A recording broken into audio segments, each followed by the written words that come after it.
my name is Heather Fuccini, and this is my presentation of the U.S. food policies. I'm going to talk about USDA versus FDA and some of the changes they've seen. This presentation is set to explore the differences and similarities of FDA and USDA policy. So I'm going to outline USDA history, significant changes in policies, USDA authority, structure and subdivisions, current challenges they are facing, FDA history, significant changes in FDA policy, FDA authority, structure and subdivisions, and some of their current challenges. This is where it kind of gets a little bit confusing back and forth because there's so many different sections of the USDA and so many different sections of the FDA, and they kind of all overlap in different areas, or at least it seems like they do. So this is going to be the groundwork for walking us through what the USDA is all about and what the FDA is all about. All right, let's begin. A little bit about the USDA history. So it was founded in 1862 by President Abraham Lincoln, and it was known as the People's Department. And Isaac Newton was appointed first Commissioner of Agriculture. And in 1889, President Grover Cleveland signed a bill making USDA a cabinet-level entity. Some significant changes that I would like to talk about are the FMAI 1906 Act, which amended in 1967 by Wholesome Meat Act, and the Poultry Products Inspection Act and Egg Products Inspection Act. So we're going to start with the Federal Meat Inspection Act of 1906. It was amended by the Wholesome Meat Act, which forces states to develop a meat inspection program. But it required USDA to inspect all cattle, sheep, swine, and goats, and horses when slaughtered and processed into products for human consumption. They wanted to prevent any misbranding of livestock and adulterated food. So they were kind of taking a proactive step. So seeing these animals prior to going to slaughter to making sure there was nothing going on like health-wise for them beforehand. So then Poultry Products Inspection Act provides for the inspection of poultry and poultry products and regulates processing and distribution of poultry. So this is kind of along the same lines as the FMAIA Act. It's going into these poultry plants. It's making sure that they're meeting the standards they've set. They're not selling any adulterated products. They're not having any sick chickens and, moving them on to consumption. And then we have the Egg Products Inspection Act. It is the same thing as the other two, very similar, but it's for just egg products, and it sets quality standards and sets a specific standards on grading levels of these eggs. So we're going to move on to the next slide. USDA's authority. USDA is responsible for meats, both domestic and imported, meat and poultry containing products. So not just meat and poultry, it's products. So if you have a pizza that has pepperoni and stuff like that on it, that is in fact under the USDA authority. Surprisingly, catfish is under the USDA authority. I'm not sure why. That was one of those confusing things because it goes back and forth between the two regulatory bodies. Processed egg products, so we're thinking like liquid eggs and other type of pasteurized egg products. Structure and subdivisions. The USDA is the federal executive department, and there are on the following slide is listed 29 agencies under the USDA. And I'm going to go into a little bit about the different 29 agencies. I don't want to overwhelm anyone, but here we go.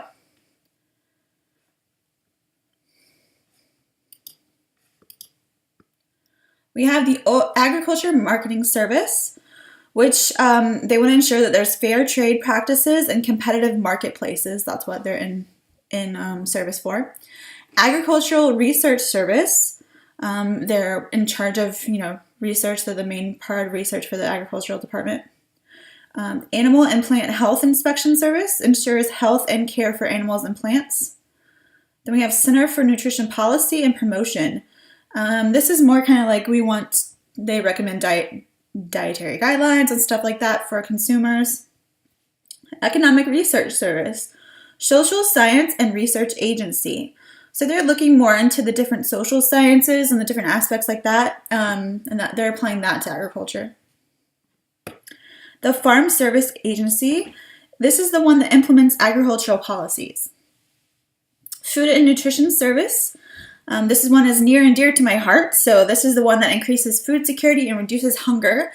And this is kind of, we're going to see this later in the current problems or challenges that they have as facing a wide-scale food insecurity.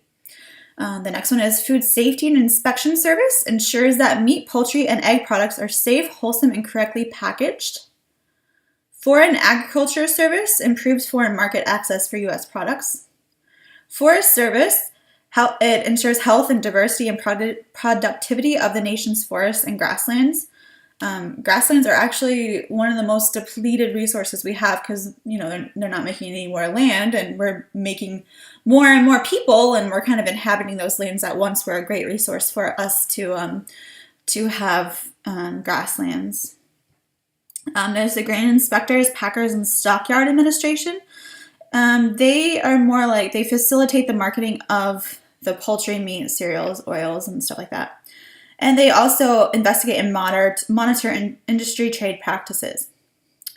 The National Agricultural Library, they want to have equal access for everyone for these agricultural information.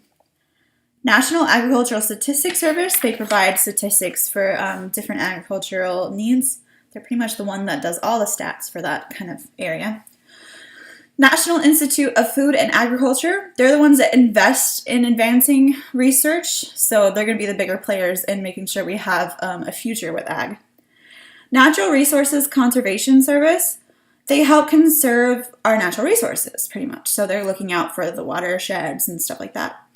Risk Management Agency, they're ensuring that farmers have the right tools necessary to avoid their financial hardships or even aid them whenever they do find financial hardships. Rural development, it kind of impacts those that are living in the more rural areas and need help, so they're allowing them to get the resources they needed. Because we want people to stay in we need people to stay in the farmlands and do that for a living instead of everyone moving to the city and putting more burden on the infrastructure. So we're moving on to the next one, current challenges. So we have the food security. Right now in America, I think 1 in 8 individuals, 1 in 8 families are facing food insecurity, which has gone down since 2016. It was 1 in 4 individuals. So, it's gone down quite a bit, but we're still at a point of we have such an overabundance of food, but the distribution isn't there, and those who need it the most are not getting it. So now the USDA is kind of trying to fight that. We obviously have climate change. We have different people that have different views on climate change, and they kind of have to write policy that may or may not get passed for those type of things. So they definitely have to deal with climate change and what may or may not grow in certain areas in the future and what's going to happen. It's just kind of a variable environment that's coming up. So, and playing on that is our water. We need water supply. California, I know they had droughts and kind of no water resources left over there, so we're trying to make sure that bioenergy, so that's another resource. They're also talking about different fossil fuels and stuff like that. We're going to try to use different resources instead of depleting all of our fossil fuels. Childhood obesity is a big one. Quite a few children these days, all they can find is food at the gas station stuff. Candy, high sugar, high sodium, high fat food items are the cheapest, most readily available, and we need to change that system, but that's what the USDA is having to face. And obviously, food safety is always a concern. So we're going to move on to the FDA history. So FDA is one of the older protection agencies. The FDA was previously known under the 1906 Pure Food and Drug Act.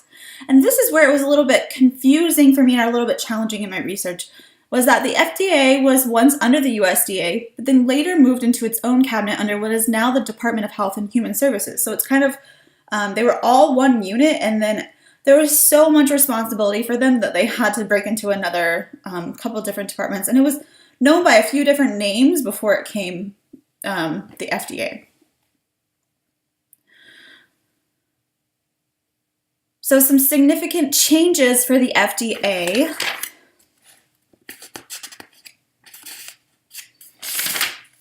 Okay. 1906 Pure Food and Drug Act was established by Theodore Roosevelt. So this is making sure that interstate trade is fair, and they're also correctly labeling and correctly selling things. They're not selling any tampered goods. So that's when the FDA kind of came into play. 1907, they're making sure that everybody is using a list of 7. I'm sorry, that's wrong information. They're using a list of colors that are suitable for food and they're okay to use.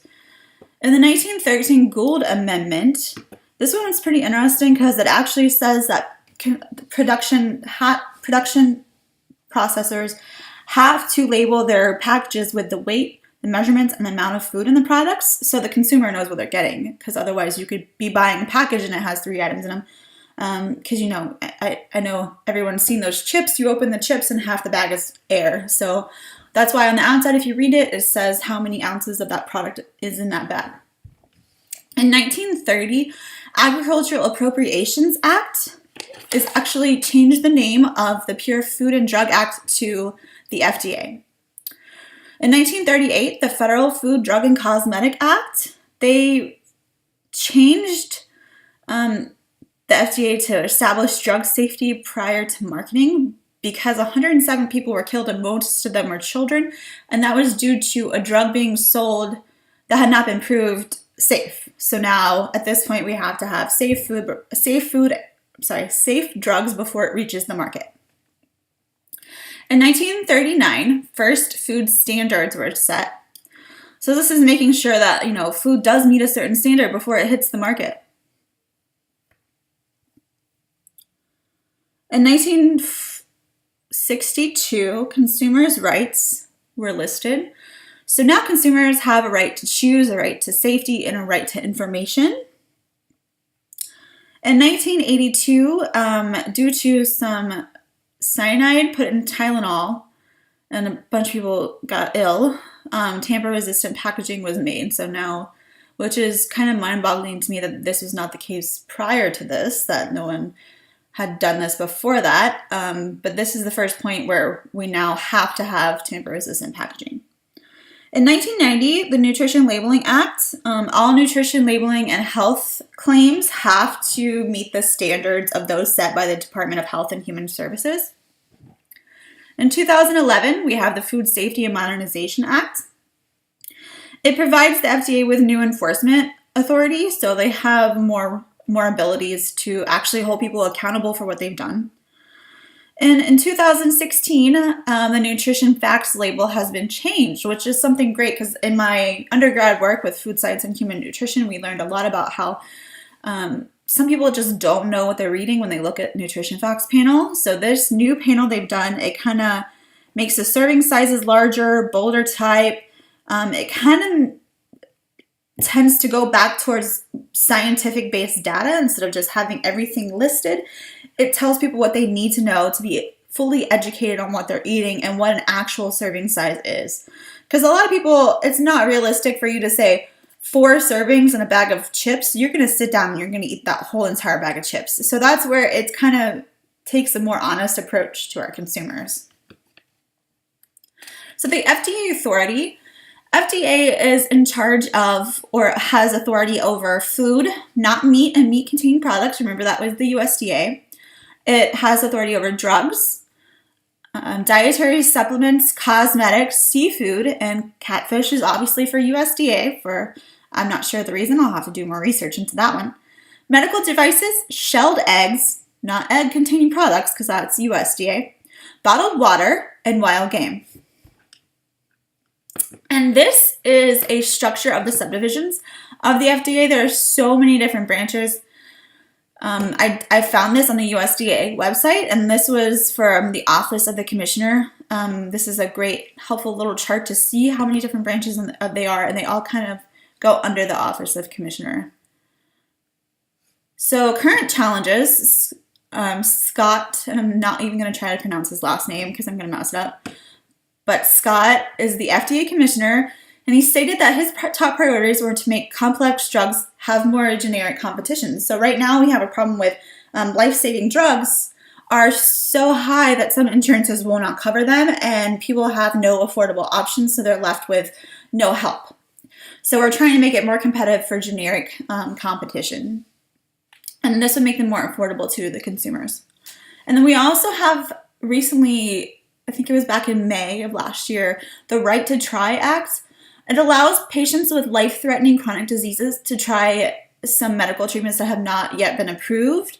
Sometimes these patients may not be reacting to the treatment they're getting, or they're not qualifying for any type of medical trials, so they can now have the right to try and they can seek other medical treatments. And these are my references. A lot of this I found from the textbook. Textbook has a lot of great information on the USDA versus the FDA, and then not surprising, the USDA website and the FDA website were very helpful in my research, so that's where I got a lot of my information. And then I also found a couple of great articles about the top 10 priorities of the FDA and what's happening there. So this is my research, and I look forward to seeing everyone else and talking to everyone else later. Thank you. Have a great day.